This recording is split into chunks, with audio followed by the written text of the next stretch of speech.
মাননীয় রাজ্যপাল doctor CV. আনন্দ বোস যেভাবে ব্রিগেডে একটি অনুষ্ঠানে দাঁড়িয়ে তিনি বিজেপি নেতাদের সামনে ভারতের রাষ্ট্রভাষা হিন্দি এই কথাটি বলেছেন, আমি তার তীব্র প্রতিবাদ করছি।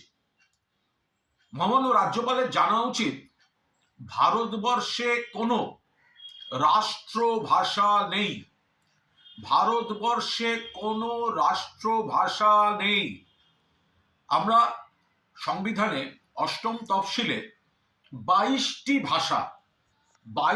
ভাষা আছে যাদের সমান সম্মান এবং গুরুত্ব, তাদের মধ্যে কেউ রাষ্ট্রভাষা নয়।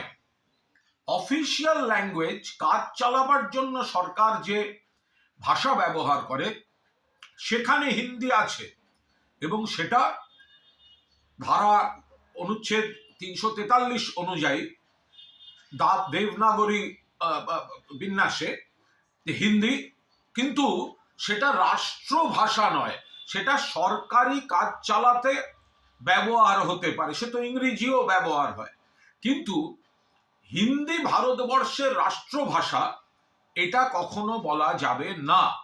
ফলে রাজ্যপাল, বাংলার রাজ্যপাল হয়ে এত বড়, এবং তিনি প্রাক্তন আইএএস, তার কাছ থেকে এত বড় ভুল প্রত্যাশিত নয়। এই যে কনফিউশনটা থাকে, অফিসিয়াল ল্যাঙ্গুয়েজ আর ন্যাশনাল ল্যাঙ্গুয়েজ, এই দুটো কিন্তু আকাশ পাতাল তফাৎ।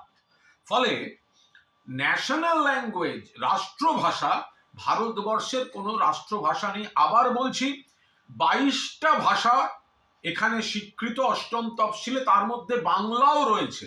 প্রত্যেকটি ভাষার সমান গুরুত্ব।